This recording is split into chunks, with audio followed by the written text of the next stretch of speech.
சட்டத்திற்கு துரோகம் இழைக்கின்ற வகையில் செயல்படுகின்ற இப்போதைய தேர்தல் ஆணையத்தை கலைக்க வேண்டும்.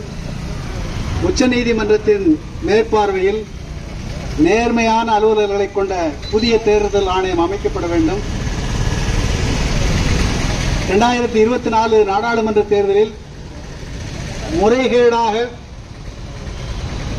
அதிகாரத்தை பெற்றிருக்கின்ற மோடி ஆட்சி பதவி விலக வேண்டும் என்ற இந்த கோரிக்கைகளை வலியுறுத்தி நடைபெறுகின்ற இந்த கண்டன ஆர்ப்பாட்டத்தினுடைய தலைவர் அருமை தோழர் பொறியாளர் பாராளுமன்ற உழவர் இயக்க நிறுவனர் தோழர் திருநாவுக்கரசு அவர்களே, இந்த கண்டன ஆர்ப்பாட்டத்தில் தொடர் முழக்க ஆர்ப்பாட்டத்தில் கலந்து கொண்டு உரையாற்ற இருக்கின்ற மரியாதைக்குரிய அண்ணன் ஐனாவரம் முருகேசன் அவர்களே, தோழர் அருணாசலம் அவர்களே, வழக்குரைஞர் அன்பரசன் அவர்களே, இங்கே வந்து கலந்து கொண்டு சென்றிருக்கின்ற தோழர்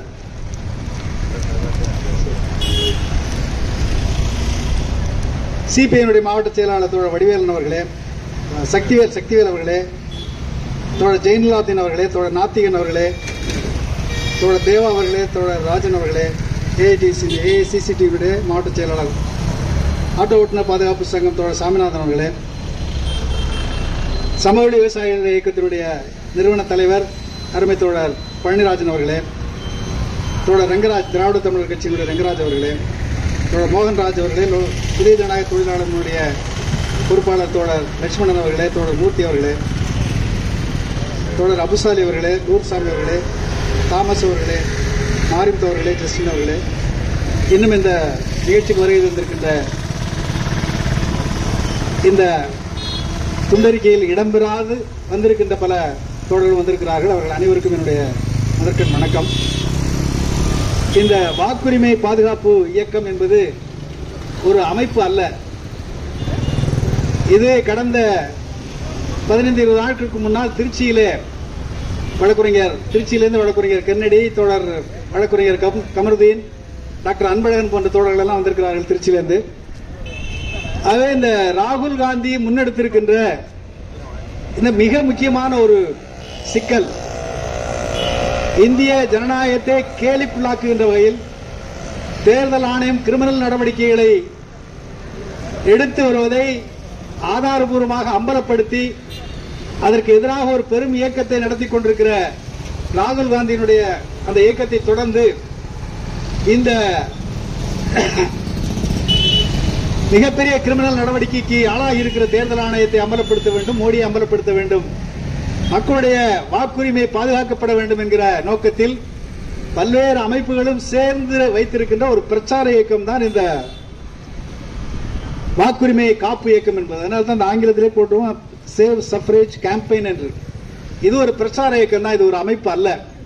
இந்த பிரச்சார இயக்கத்தினுடைய நோக்கம் இன்றைக்கு இந்த நாட்டு மக்களுடைய குடியுரிமையே கேள்விக்குள்ளாக்குகின்ற அளவுக்கு அதிகாரத்தை கையிலே எடுத்துக்கொண்டு பாரதிய ஜனதா கட்சியை நிரந்தரமாக ஆட்சியில் உட்கார வைப்பதற்கு துணை போய் கொண்டிருக்கின்ற இந்த தேர்தல் ஆணையத்தை கண்டித்து அதோடு நாம் வைத்திருக்கின்ற இந்த கோரிக்கைகளை மையப்படுத்தி தான் இந்த பிரச்சார இயக்கத்தை நடத்துவது என்று தீர்மானித்தோம்.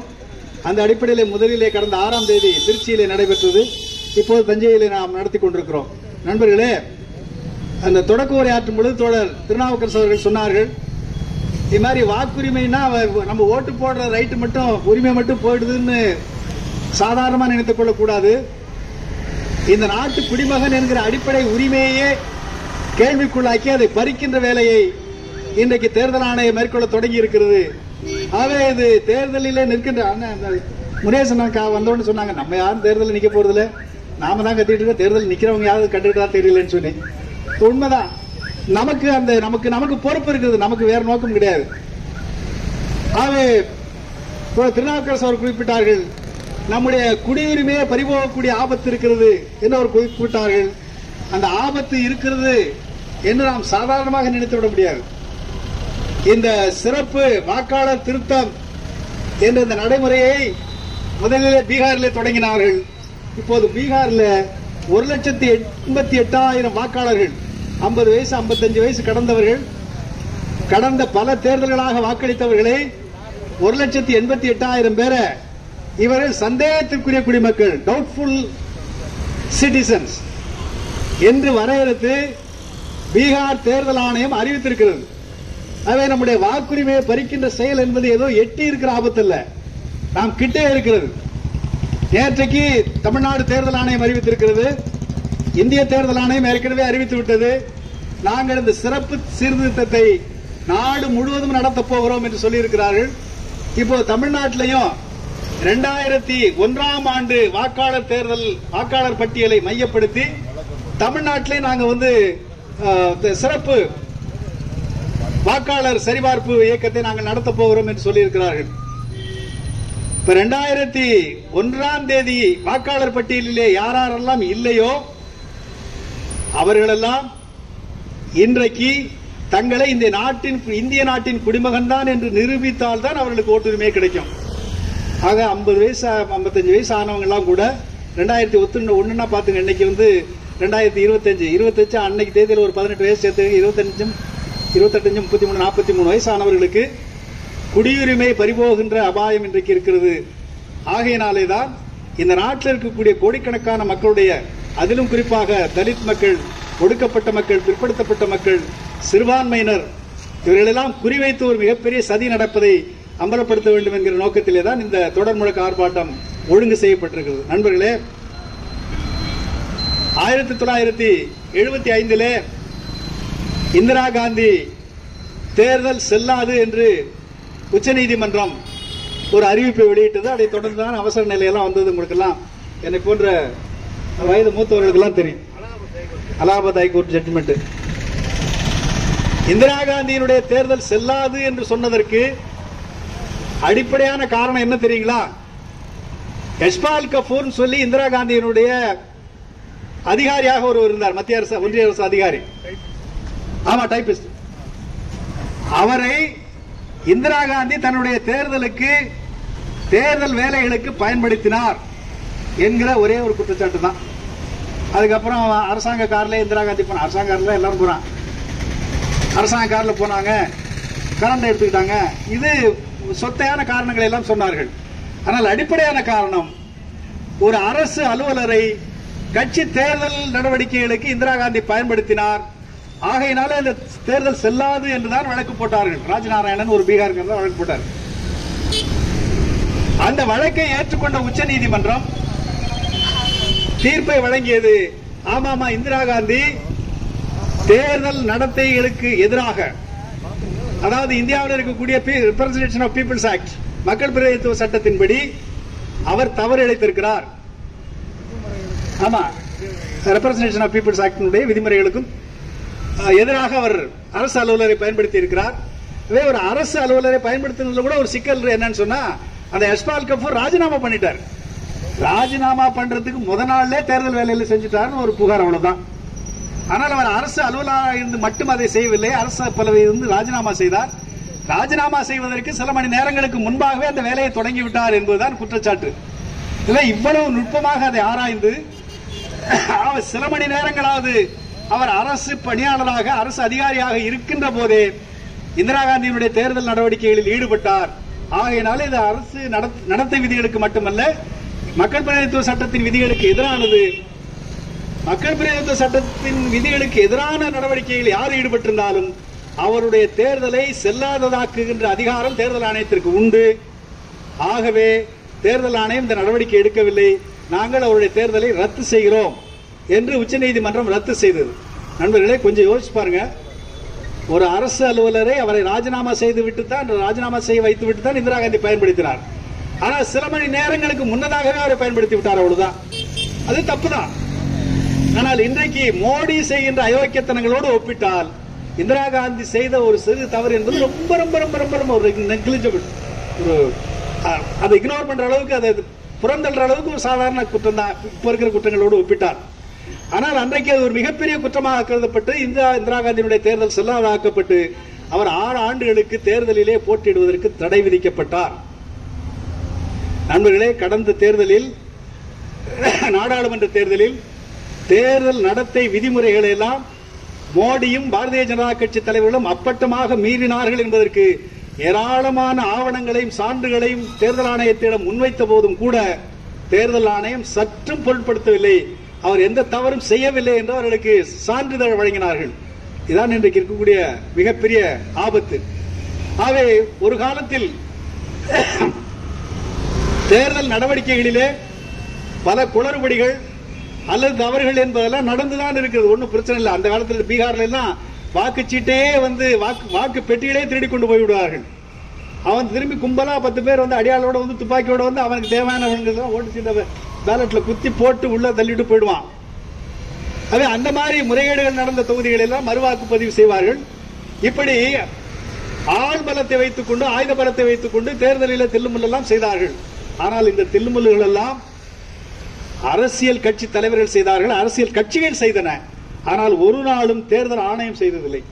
ஆனால் இன்றைக்கு தேர்தல் ஆணையமே கள்ள ஓட்டு போடுகின்ற வேலையை செய்கிறது என்று சொன்னால் இதை விட இந்த நாட்டுக்கு எவ்வளவு பெரிய வேறு ஆபத்து எதுவும் வரவே முடியாது. அதற்காகத்தான் நாம் இன்றைக்கு அதை பற்றி எல்லாம் பேசுகிறோம். நண்பர்களே, இதை பற்றி இந்த தேர்தல் 2019 தேர்தலில் 2024 தேர்தலில் மோடியும் பிஜேபியும் எவ்வளவு பெரிய தில்லுமுல்களை எல்லாம் செய்திருக்கிறார்கள் என்பதை ஏராளமான ஆவணங்களோடு பலரும் மெய்ப்பித்திருக்கிறார்கள். குறிப்பாக ஓட் ஃபார் டெமோக்ரசி என்கிற ஒரு தொண்டு நிறுவனம், அதே போல அசோசியேஷன் ஃபார் டெமோக்ராட்டிக் ரைட்ஸ் என்று சொல்லப்படுகின்ற நிறுவனம், அதனுடைய முக்கிய பொறுப்பில் இருந்த ஒரு தோழர் நேற்றுக்கு 2 நாளுக்கு முன்னாடி இறந்து போனார். அதே போல CSDS என்று சொல்லப்படுகின்ற ஒரு ஆய்வு நிறுவனம், இப்படி பலரும் இந்த 2 தேர்தல்களிலுமே மோடி எவ்வளவு பெரிய மோசடியை செய்திருக்கிறார் என்பதை ஆதாரபூர்வமாக நிரூபித்தார்கள். அதை வெளியிலேயும் பேசினார்கள். இன்றைக்கு ஒன்றிய அரசாங்கத்தின் நிதியமைச்சராக இருக்கிற நிர்மலா சீதாராமனுடைய கணவர் பரக்கல பிரபாகர், அவர் ஒரு பொருளாதார வல்லுநர். அவர் மோடி எவ்வளவு பெரிய, அதாவது பொண்டாட்டிக்கு எதிராக புருஷன் பேசுறார், எவ்வளவு பெரிய தில்லுமுல்களை எல்லாம் செய்திருக்கிறார் என்பதற்கு ஏராளமான ஆதாரங்களோடு அவற்றையெல்லாம் அம்பலப்படுத்தினார். இந்த அம்பலப்படுத்தல் எதுக்கும் தேர்தல் ஆணையம் இதுவரை பதில் சொல்லவே இல்லை. அது அப்படியே ஓரளவுக்கு அரசியல் நடவடிக்கைகளை கவனிக்கின்றவர்களுடைய விஷயமாக இருந்ததே தவிர சாதாரண மக்களுடைய பிரச்சனையாக, சாதாரண தேசத்தின் பிரச்சனையாக அது மாற்றப்படவில்லை. ஆனால் இந்த செய்திகளை, இந்த தில்லுமுல்லுகளை எல்லாம் ஒரு 6-7 மாத காலம் பொறுப்போடு அக்கறையோடு மிகப்பெரிய ஆய்வை செய்து இந்த மோடியும் தேர்தல் ஆணையம் எவ்வளவு பெரிய அளவுக்கு கள்ளக்கூட்டு சேர்ந்திருக்கிறார்கள் என்பதையெல்லாம் ஆதாரபூர்வமாக அம்பலப்படுத்தியதோடு மட்டுமல்லாமல் அதை ஒரு பெரிய அரசியல் இயக்கமாக இந்தியாவிலே முன்னெடுத்து செல்கின்றவர் காங்கிரஸ் கட்சியினுடைய தலைவர் ராகுல் காந்தி தான். காங்கிரஸை பற்றி எனக்கும் கருத்து வேறுபாடு உண்டு, இங்க வந்திருக்கின்ற பலருக்கும் கருத்து வேறுபாடு உண்டு.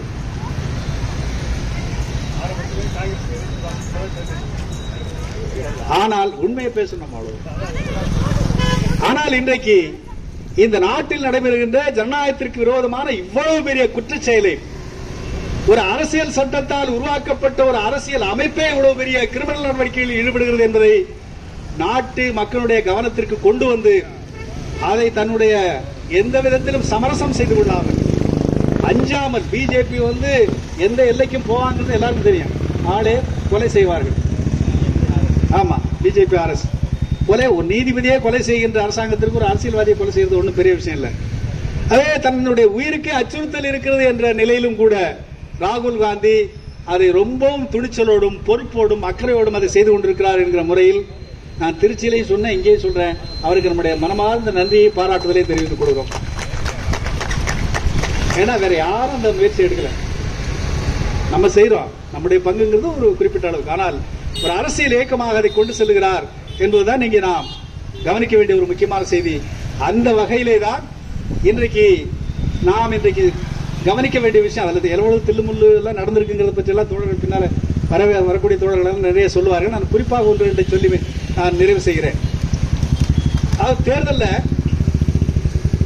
2019 தேர்தலில் கிட்டத்தட்ட 350 தொகுதிகளுக்கு மேலாக தில்லுமுல்லுகள் நடைபெற்றிருக்கின்றன என்பது ஆதாரபூர்வமாக அம்பலப்படுத்தப்பட்டது. கடந்த தேர்தலில் 2024 தேர்தலில் 79 தொகுதிகளில் வாக்கு பதிவுக்கும் வாக்கு எண்ணிக்கைக்கும் மிகப்பெரிய முரண்பாடு, நூற்றுக்கணக்கான ஆயிரக்கணக்கான வாக்குகள் முரண்பாடாக இருக்கின்றன. பொட்டியில போட்ட வாக்கு 400 சொன்னா அதை எண்ணும் பொழுது 450. இது எப்படி வர முடியும்? எல்லாரும் என்ன சொல்லிட்டு இருக்கான்னு சொன்னா, இந்த வாக்குப்பதிவு எந்திரம் என்பது உலகத்திலே ரொம்ப யாரும் கை வைத்து எதையும் செய்ய முடியாத அளவுக்கு ரொம்ப உறுதியானது, நம்பகமானது என்றெல்லாம் சொல்லிக் கொண்டிருக்கிறார்கள். அதை எவ்வளவு பெரிய ஃப்ராடும் பண்ணலாம் என்பது ஆதாரபூர்வமாக பலரால் நிரூபிக்கப்பட்டு விட்டது. ஆனால் இப்போது என்ன என்றால், 79 தொகுதிகளிலே பதிவு செய்யப்பட்ட வாக்குகள், அதிகாரபூர்வமாக அறிவிக்கப்பட்ட பதிவு செய்யப்பட்ட வாக்குகளுக்கும் எண்ணி முடிக்கும் போது இறுதி வாக்குகளுக்கும் இடையிலே மிகப்பெரிய அளவுக்கு வேறுபாடுகள் இருக்கின்றன என்று 79 தொகுதிகளிலே அடிப்படையான ஆதாரங்களோடு அவர்கள் அம்பலப்படுத்தி இருக்கிறார்கள். அப்படின்னா என்ன அர்த்தம்னா, 79 தொகுதியினுடைய தேர்தலும் செல்லாது என்று பொருள். இந்திரா காந்தி தன்னுடைய அரசு அலுவலராக இருந்தவரை தேர்தல் நடவடிக்கைகளுக்கு பயன்படுத்தினார் என்பதற்காக இந்திரா காந்தியுடைய தேர்தலையே செல்லாததாக்கலாம். அந்த அளவுக்கு ஒரு சிறு முறைகேடு கூட நடக்கக்கூடாது. ஏனென்றால் இந்தியாவுடைய தேர்தல் என்பது, எந்த தேர்தலுமே தேர்தல் என்றால் அது நேர்மையாகவும் நாணயமாகவும் நடுநிலையாகவும் நடக்க வேண்டும்.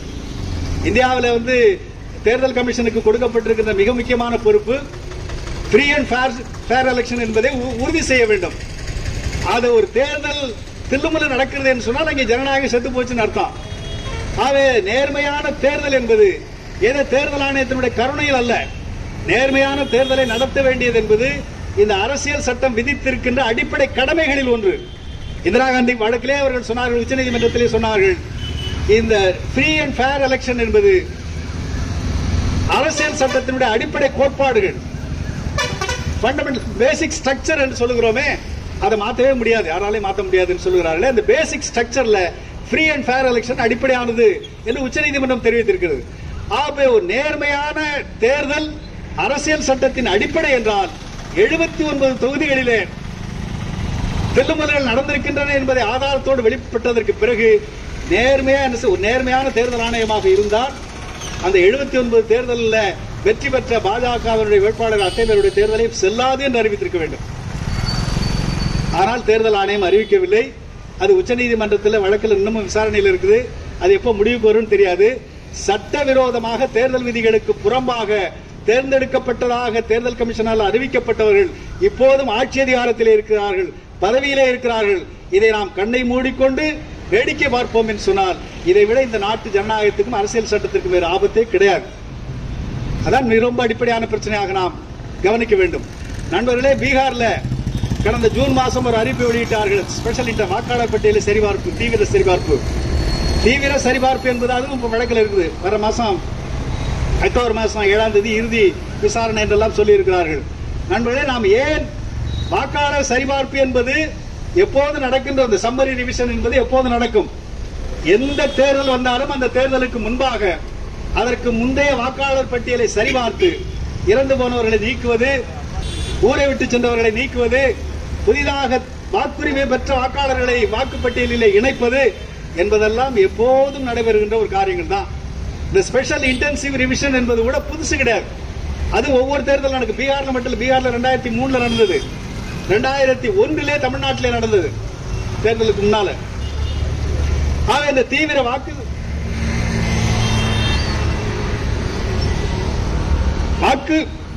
வாக்காளர் பட்டியல் சரிபார்ப்பு என்பது எப்போதும் நடக்கின்ற விஷயம்தான்.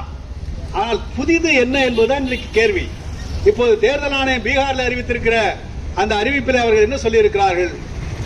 நீங்கள் வாக்காளர் பட்டியலில் உங்கள் பெயர் இல்லை என்றால் நீங்கள் வாக்காளர் பட்டியல் உங்களை வாக்காளராக சேர்க்க வேண்டும் என்று சொன்னால் நீங்கள் உங்களுடைய குடியுரிமையை நிரூபிக்க வேண்டும். அதுக்கு நாங்க 11 டாக்குமெண்ட் சொல்லுவோம். அது 11 டாக்குமெண்ட் சொன்னா பிறந்த தேதி சர்டிபிகேட், பிறந்த ஊர் சர்டிபிகேட், நிலம் வச்சிருந்தீங்கன்னா பட்டா, இது பாஸ்போர்ட், வேலை பார்த்தீங்கன்னு சொன்னா வேலை பார்த்ததுக்கான சர்டிபிகேட், இப்படி ஒரு 11 ஆவணங்களை வைத்திருக்கிறார்கள். இந்த 11 ஆவணங்களில் ஆதாரோ அல்லது 100 நாள் வேலை கார்டோ அல்லது வாக்காளர் அடையாள அட்டையோ ரேஷன் கார்டோ இது எதுவும் செல்லாதுங்கிறான். நண்பர்களே, கொஞ்சம் யோசிச்சு பாருங்க. நம்ம நாட்டில் இருக்கக்கூடிய மக்களில் எனக்கு ஒரு கேள்வி இருக்கு. இந்த இங்க வச்சிருக்கீங்க எத்தனை பேர் பர்த் சர்டிபிகேட் வச்சிருக்கீங்க? யார்ட்டா பர்த் சர்டிபிகேட் இருக்கா? யார்ட்டா டொமிசைல் சர்டிபிகேட் இருக்கா? நம்ம யாரும் வச்சுக்க மாட்டோம், நமக்கு தேவையில்லை. வச்சிருப்பாங்க, ஒரு 20 வருஷத்துல வச்சிருப்பாங்க. நமக்கு அது தேவையில்லை. நாம் இந்த நாட்டு குடிமக்கள். அதே நாம் இந்த நாட்டு குடிமக்கள் என்பதற்கான ஆதாரம் வாக்காளர் ஐடி. வாக்காளர் அடையாள அட்டை என்ற ஒரு அட்டையை தேர்தல் ஆணையமே கொடுத்திருக்கிறது.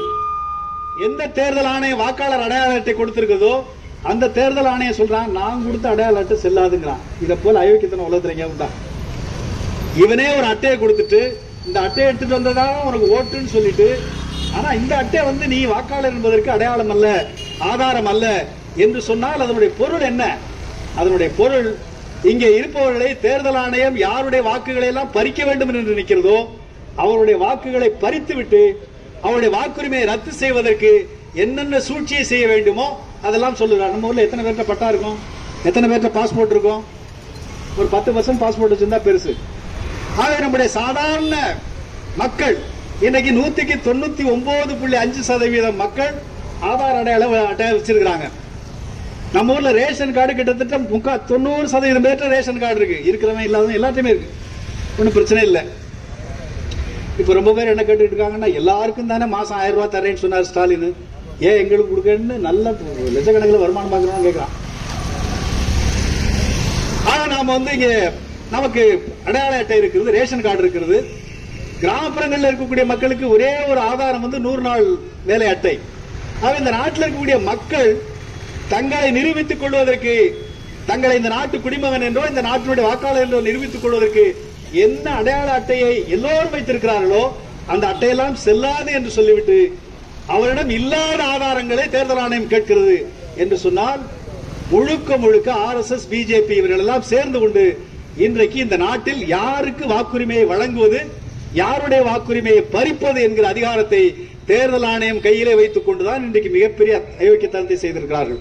உச்சநீதிமன்றத்தில் வழக்கில் வந்து அபிடவிட் தாக்கல் பண்றான், என்னுடைய எப்போ தேர்தல் நடத்துவது, எப்படி நடத்துவது என்பதையெல்லாம் யாரும் எங்களுக்கு சொல்ல முடியாது, அதை தீர்மானிக்கின்ற முழு அதிகாரம் எங்களுக்கு தான் உண்டு, உச்சநீதிமன்றம் கூட இதுல வந்து பஞ்சாயத்தெல்லாம் பண்ண முடியாது என்று தேர்தல் ஆணையம் சொல்லுகிறது என்று சொன்னால் அதனுடைய பொருள் என்ன?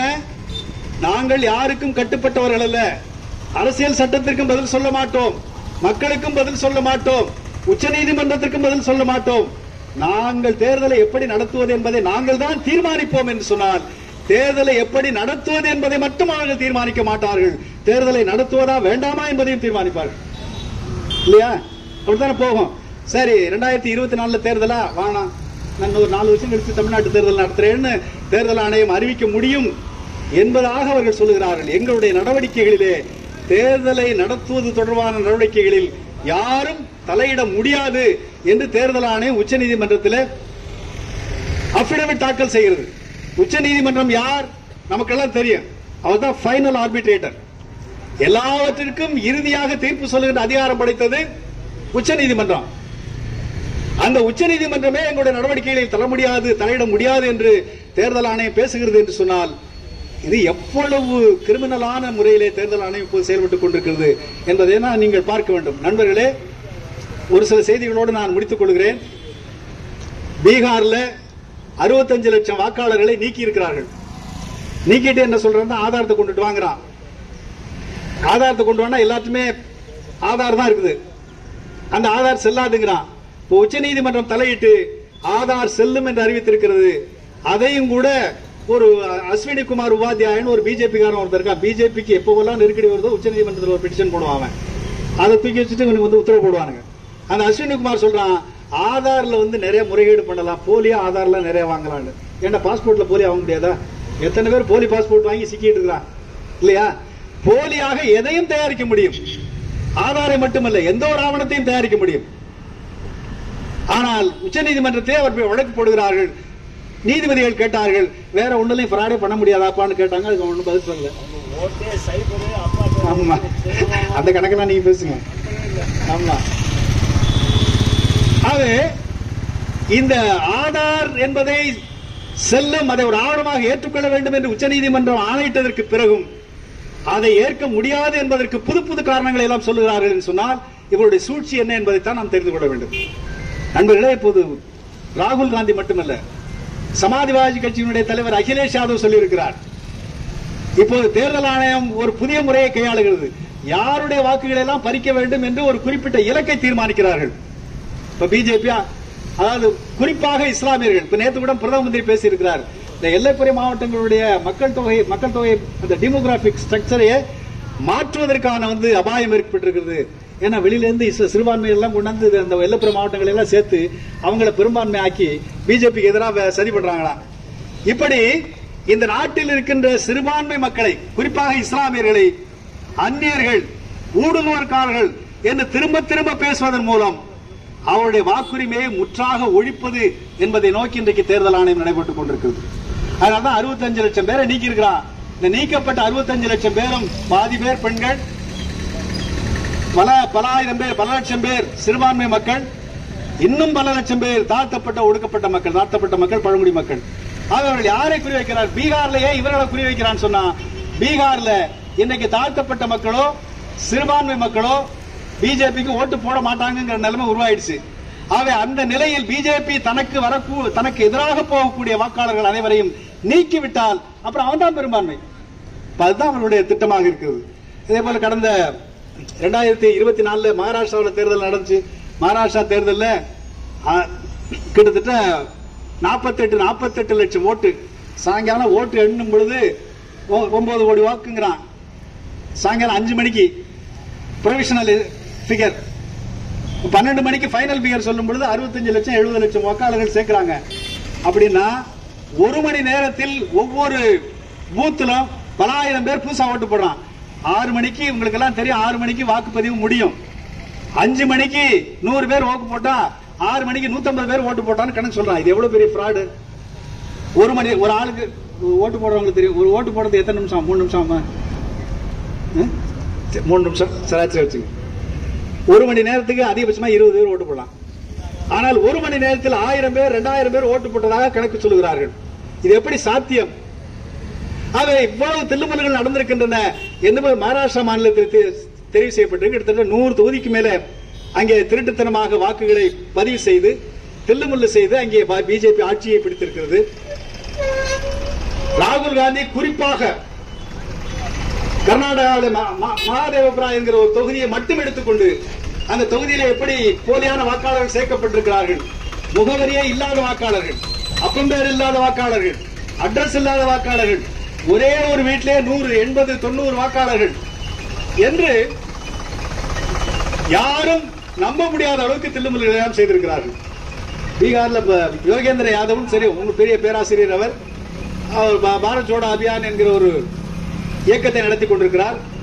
அவர் பீகார்ல ஆய்வை நடத்தி இருக்கிறார். அந்த ஆய்வில் சொல்லுகிறார், ஒரு குறிப்பிட்ட வாக்குப்பதிவு அந்த வாக்குச்சாவடியில் இருக்கக்கூடிய 900 சொச்சம் ஓட்டு ஒரே வீட்டில் இருக்கின்றான். இப்படி ஏராளமான ஆதாரங்களோடு இன்றைக்கு இந்த 2-3 தேர்தல்களிலும் நடைபெற்றிருக்கின்ற தேர்தல்கள் எல்லாம் அம்பலப்படுத்தப்பட்டிருக்கின்றன. இந்த நிலைமையிலே தான் நாம் கோருகிறோம். இந்த பீகார்ல மட்டுமே 2 கோடி பேர் வாக்குரிமை எடுக்கின்ற அபாயம் வந்திருக்கிறது என்று சொல்கிறார்கள். ஆகவே மிகப்பெரிய அபாயத்தில் இருக்கிறோம். அடுத்தது மிக விரைவில் தமிழ்நாட்டில் இந்த தீவிர வாக்காளர் சரிபார்ப்பு வேலையை தொடங்க இருக்கிறார்கள். நாம் விழிப்போடு இருக்க வேண்டும். நாம் நம்முடைய வாக்குரிமை, நம்முடைய குடியுரிமை என்பது, வாக்குரிமை அப்புறம் இருக்கட்டும், குடியுரிமை என்பது நம்முடைய அடிப்படையான உரிமை. யார் இந்த நாட்டின் குடிமகன் என்பதை தீர்மானிப்பதற்கு சட்டங்கள் எல்லாம் இருக்கின்றன. ஆனால் அந்த சட்டங்களை எல்லாம் ஓரங்கட்டிவிட்டு தேர்தல் கமிஷன் இந்த நாட்டு குடிமக்களுடைய குடியுரிமையை தீர்மானிக்கும் என்று சொன்னால் அதை விட இந்த நாட்டு குடிமக்களுக்கு இருக்கக்கூடிய ஆபத்து, பேராபத்து வேறு எதுவும் இல்லை. ஆகவே தேர்தல் ஆணையம் அல்லது உள்ளூர்ல இருக்கக்கூடிய ரெஜிஸ்ட்ரேஷன் ஆபீசர் அல்லது பூத் லெவல் ஆபீசர் யாரு வேண்டாலும் உங்களுக்கு வாக்குரிமை இல்லை என்று அறிவிக்கலாம். உங்களை சந்தேகத்திற்குரிய குடிமகன் என்று அறிவிக்கலாம். சந்தேகத்திற்குரிய குடிமகன் என்று அறிவித்தால் என்ன நடக்கும் என்பதை அஸ்ஸாமிலே நாம் பார்த்தோம். சந்தேகத்திற்குரிய குடிமகன் என்று அறிவிக்கப்பட்டால் நீங்கள் சந்தேகத்துக்குரியவர்களாக மாற்றப்பட்டு முகாமிலே கொண்டு போய் அடைக்கப்படுவீர்கள். ஈழத்தமிழர்கள் முகாம் போல முகாமிலே கொண்டு போய் அடைக்கப்பட்டால் நீங்கள் எந்த சட்ட ரீதியான உரிமையை நீங்கள் கோர முடியாது. அரசாங்க பிச்சை போடுற மாதிரி ஏதாவது போட்டா வாழலாம், இல்லை என்று சொன்னால் அடிமைகளை போல வாழ நேரிடும். இதான் இன்றைக்கு அஸ்ஸாமிலும் மற்ற இடங்களிலும் நடைபெற்றுக் கொண்டிருக்கின்றன. அப்படி நாடு முழுவதும் பாரதிய ஜனதா கட்சி RSS கும்பலுக்கு எதிரான போக்கு கொண்ட அத்தனை பேரையும் இலக்காக வைத்துக் கொண்டு அவருடைய வாக்குரிமையை பறிப்பது மட்டுமல்ல, அவருடைய குடியுரிமையை பறிக்கின்ற ஒரு மிகப்பெரிய சதி செயலிலே ஹிட்லர் கூட நினைத்து பார்க்காத நடவடிக்கைகளில் இன்றைக்கு மோடி அரசாங்கம் ஈடுபட்டிருக்கிறது. ஆகியவற்றை நாம் சாதாரணமாக எடுத்துக்கொள்ள முடியாது. இதில் ஏராளமான செய்திகள் இருக்கின்றன. பின்னாலே வருகின்ற தோழர்கள் எல்லாம் அவற்றை பேசுவார்கள் என்று சொல்லி இந்த கண்டன ஆர்ப்பாட்டத்தை தொடங்கி வைப்பதற்கு வாய்ப்பளித்த தோழருக்கு நன்றி பாராட்டி அடைகிறேன். நன்றி, வணக்கம்.